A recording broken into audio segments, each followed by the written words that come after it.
This week on the Austin Healey channel, we move from the boot to the footwell.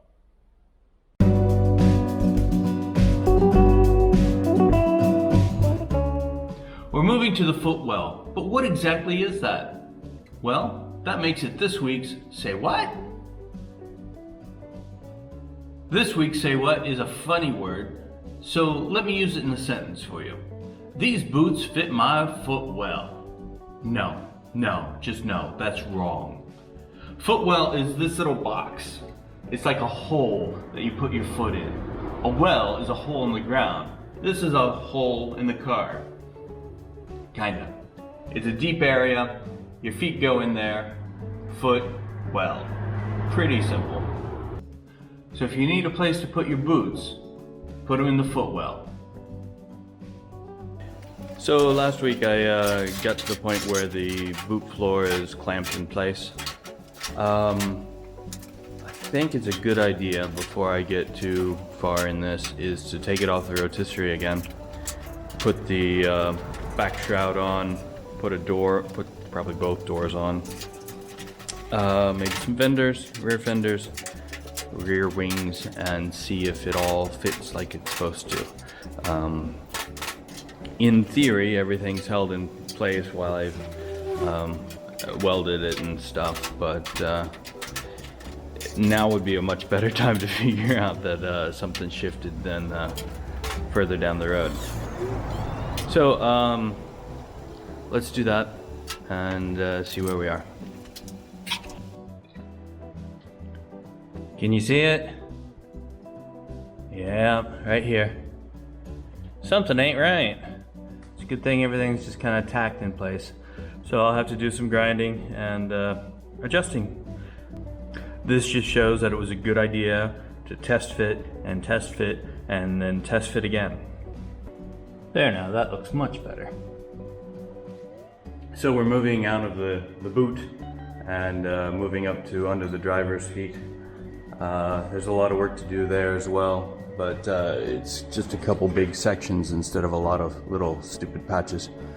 So what I want to do first is straighten out this where the transmission tunnel goes. So I have the transmission tunnel and this front piece, and we're going to screw it on, and that will align these two pieces before they get welded down.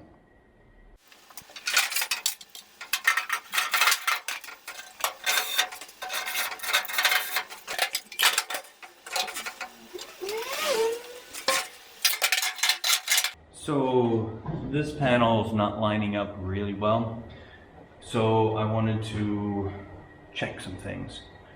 I wanted to check that the whole frame isn't, this section isn't twisted a little bit or leaning off to the side. So I'm measuring across here, right at the firewall to this edge, and it's right at 125. I go around this side, measure the same thing.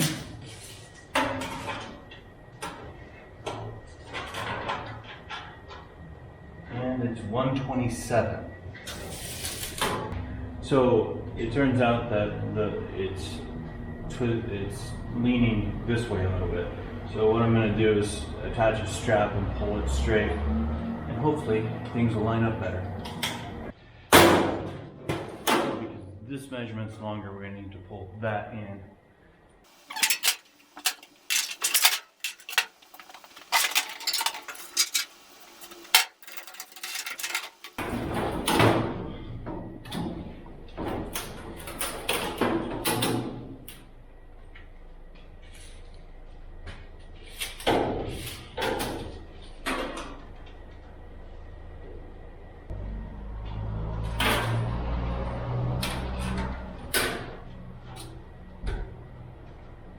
Oh yeah, that's much better.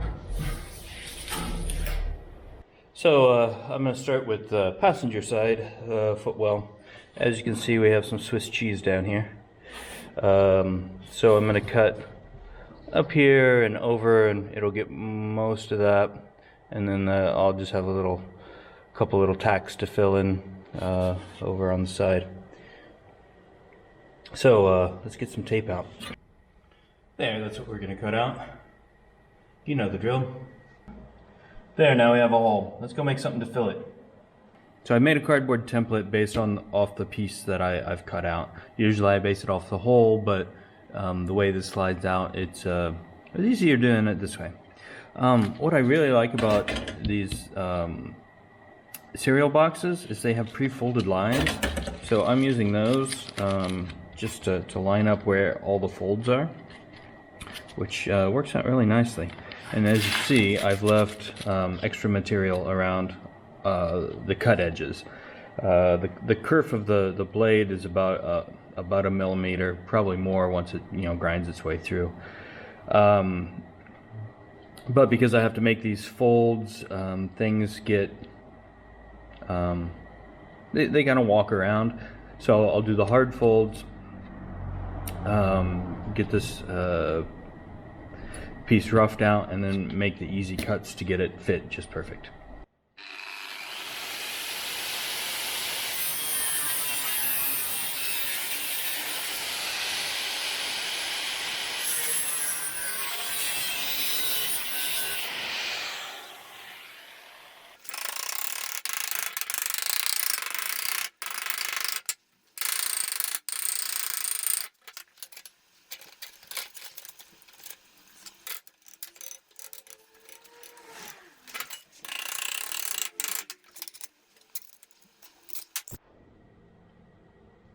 Alright, so I have it tacked in place. That'll hold it till I get it finished, finish welding. For now, I'm going to move to the other side where I have a similar patch, only bigger. And by bigger, I mean the whole thing's gone. I'm making some progress on this pan, and I've come to this. There's a indentation right here. This is the original piece that came out. You can see the bottom half of it. That's what I need to replicate on the new pan. So I'm just gonna beat it into it. This might actually work really well. It's close to the right shape. Let's put it in the vise.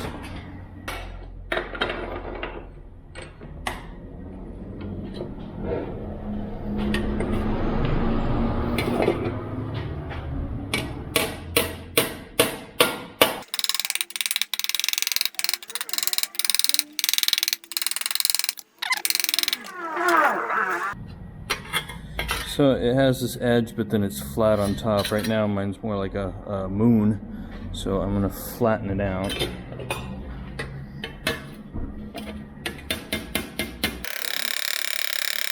There, that's not looking bad.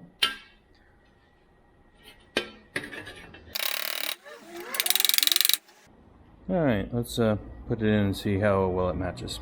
And that's not too bad.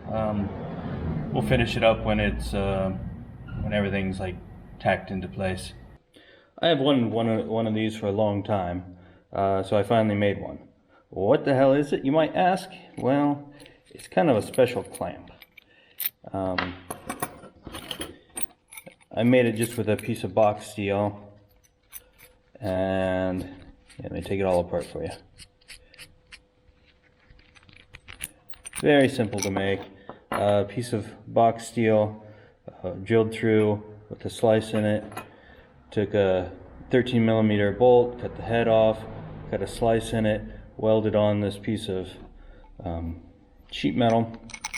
It goes in there with a nut and a washer, and this goes in here. So let's say you have two pieces of sheet metal, but you can't get a clamp on it like this, and you need to get them perfectly flush across there. What you can do is take this, stick it through there, pin goes through that hole, and then as you tighten this up, it pulls that pin and it clamps the two pieces perfectly flush. And then you can spot weld on each side of it and get a nice flat joint without having to have a clamp on it. And there you can see it in action.